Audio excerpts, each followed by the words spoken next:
Your body loses its ability to judge outcomes before it feels exhausted under sustained stress. Decision-making does not deteriorate suddenly, it is quietly reassigned. The body begins to favor signals that reduce immediate strain, not those that preserve long-term stability. This shift occurs before conscious fatigue, before emotional burnout, and before any clear sense that something is wrong. Stress is interpreted as continuous demand without resolution. The body responds by searching for the fastest way to lower internal load. It does not evaluate consequences, it evaluates relief. Neural and hormonal signaling adjusts to prioritize anything that reduces effort, tension, or discomfort in the short term. This reweighting changes how choices feel. Decisions that conserve energy register as correct. Actions that require persistence, correction, or delayed reward feel unnecessary or even threatening. The body is not choosing poorly, it is choosing cheaply. The cost it is minimizing is physiological strain. The brain plays a central role in this process under prolonged stress. Executive functions lose priority. Evaluating future outcomes consumes energy. Maintaining discipline requires sustained neural coordination. When resources are limited, these functions become expendable. What remains is a simplified decision rule. Reduce load now. This is why the worst decision often feels right. Comfort is not experienced as avoidance. It is experienced as protection.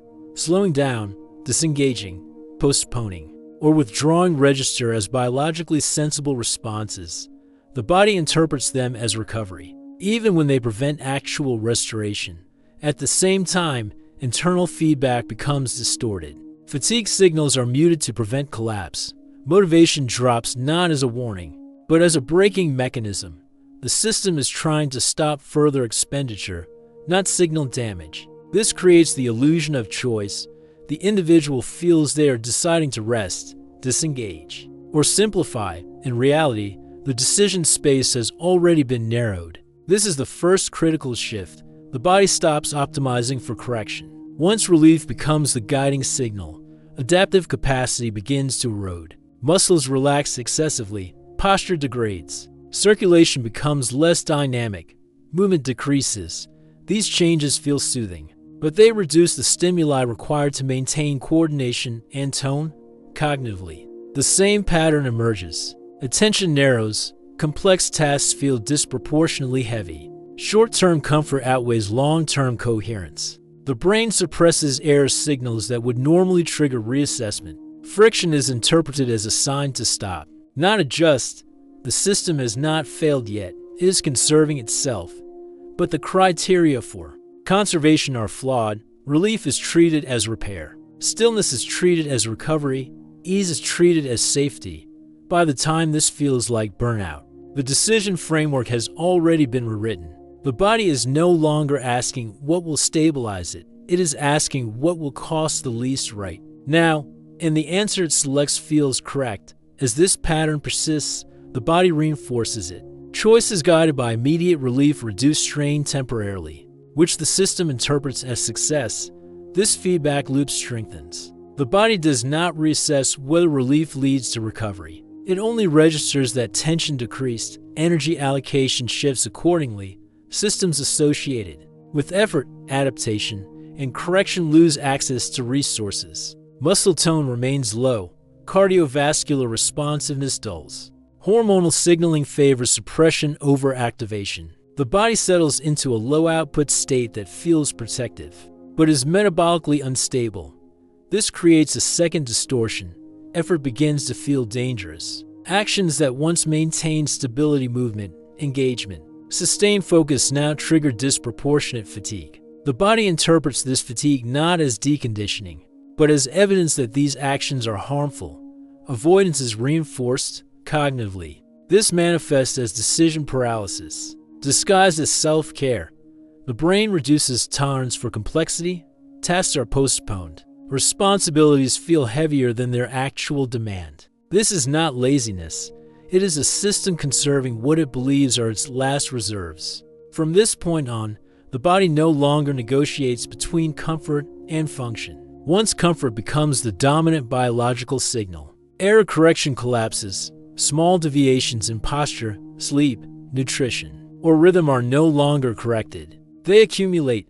The body lacks the surplus energy required to restore balance. Compensation replaces adjustment.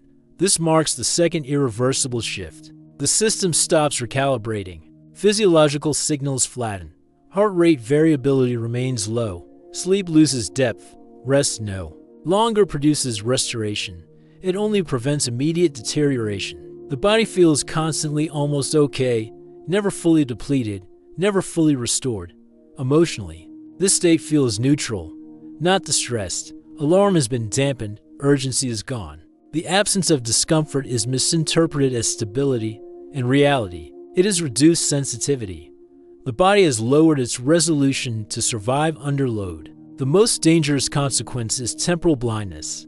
The body stops signaling how long this state has persisted.